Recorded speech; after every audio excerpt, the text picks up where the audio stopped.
अब आइए एक्सरसाइज 7.1 को लगाते हैं। उससे पहले पढ़ते हैं। Find an anti derivative of the flowing function by the method of inspection.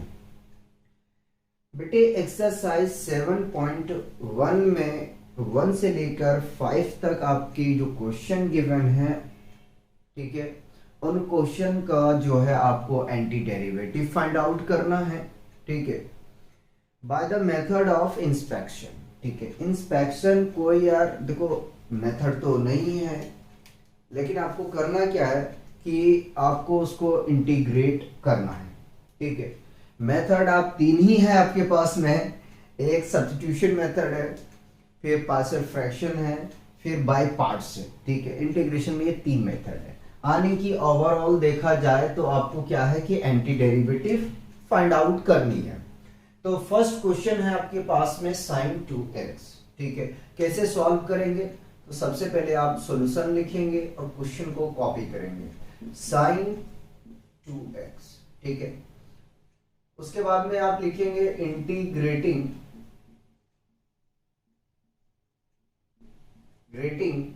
With respect to x।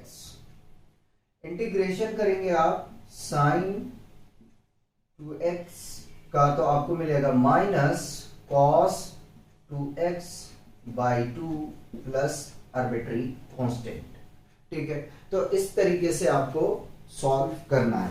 बेटे अगर बोला जाए तो ओवरऑल एक्सरसाइज 7.1 में जितने प्रॉब्लम गिवन है वो बहुत निहायत ही बेसिक प्रॉब्लम है। ठीक है, मतलब ये समझे कि आप अपने बेस के लिए इस एक्सरसाइज को बहुत इजीली आप लगा दोगे। ठीक है, और काम करेंगे इस पे, ये एज अ बेसिक बेस ये आपका डेवलप कर देगा। जो आपको कुछ क्वेश्चन मिलेंगे, ठीक है, जो बढ़िया क्वेश्चन, वो सब्स्टिट्यूशन मेथड के बाद ही में मिलेंगे। सेकंड क्वेश्चन में हमसे कह रहा है क्या करना है। सेकंड क्वेश्चन में जरा सा देखिए, सेकंड क्वेश्चन यहां करा देता हूं। सेकंड क्वेश्चन है आपके पास में cos 3x। ठीक है, इंटीग्रेशन करो इसका, तो cos 3x का डायरेक्ट ऐसे देख के बता दोगे कि क्या इंटीग्रेशन होने वाला है। cos 3x का इंटीग्रेशन करोगे तो आपको मिलेगा sin 3x by 3 plus arbitrary constant. ठीक है, उसी प्रकार से हम क्वेश्चन 4 को थर्ड को डिस्कस करते हैं। 4 पे मैं पहुंच गया। क्वेश्चन 3 में है e tending to power 2x। Solution लिखो और लिखो integrating with respect to x। यहां पे भी लिखेंगे integrating with respect to x। तो integration of e tending to power 2x dx। आपको पता है कि एक्सपोनेंशियल फंक्शन का चाहे हम डिफरेंशिएशन करें या इंटीग्रेशन करें, ठीक है, वही फंक्शन मिलता है। और कौन सा फंक्शन? वही फंक्शन मिलता है, तो एक्सपोनेंशियल फंक्शन ही मिलेंगे। तो बेटा जब आप इंटीग्रेशन करोगे e tending to power 2x का, तो आपको मिलेगा e tending to power 2x। जरा सा याद करो कि अगर आप डिफरेंशिएशन करते थे तो इसकी पावर में जो होता है उसका आप करते थे मल्टीप्लाई में आता था, बट इंटीग्रेशन में क्या होगा बेटे? डिवाइड में आएगा। ठीक है, plus arbitrary constant. Question number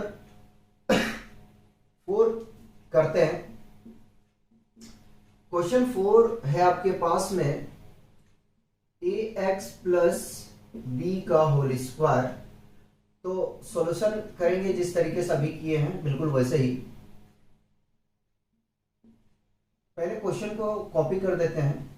ax plus b का होल स्क्वायर लिखेंगे integrating with respect to x। Integration of ax plus b का होल स्क्वायर dx। अगर आप इसका डिफरेंशिएशन करने के लिए जाते तो आप क्या क्या करते ये बताइए। पहले पावर को आगे लेते, ठीक है, पावर आगे आता, उसके बाद में इसके पावर में 1 सब्ट्रैक्ट होता, फिर जो फंक्शन अंदर यानी कि ब्रैकेट के अंदर में है उनका आप डिफरेंशिएशन करते। ठीक है, इंटीग्रेशन में क्या करोगे? पावर में ऐड करोगे और जो पावर है उसी से आप डिवाइड करोगे, यानी कि यहां जो फॉर्मूला बेटे इस्तेमाल करोगे वो x tending to power n dx का इस्तेमाल करोगे। और इसका इंटीग्रेशन आपको बहुत अच्छे तरीके से पता है, x tending to power n+1 divided by n+1 और आर्बिट्री कांस्टेंट होता है। तो यहाँ पे आप अप्लाई कीजिए इसी फॉर्मूले को ध्यान में रखते हुए, ठीक है। तो ax प्लस b का whole tending to power 2+1 divided by 2+1, और जब इस फंक्शन यानी कि ब्रैकेट के अंदर में जो है उनका डिफरेंशिएशन करोगे तो आपको मिलेगा यहां से a और आर्बिट्री कांस्टेंट आप लगा देंगे। आर्बिट्री कांस्टेंट को बेटे छोड़ना नहीं है, ठीक है, उसको आपको लगा के चलना है। तो फाइनली ओवरऑल लिखोगे ax प्लस b का whole cube divided by 3a। इसको और अगर कुछ लिख सकते हो तो क्या लिखोगे, 1/3a ax प्लस b का होल क्यूब और प्लस आर्बिट्री कांस्टेंट, ठीक है। क्वेश्चन 5 देखिए, क्वेश्चन 5 यहीं करवा देता हूं। क्वेश्चन 5 है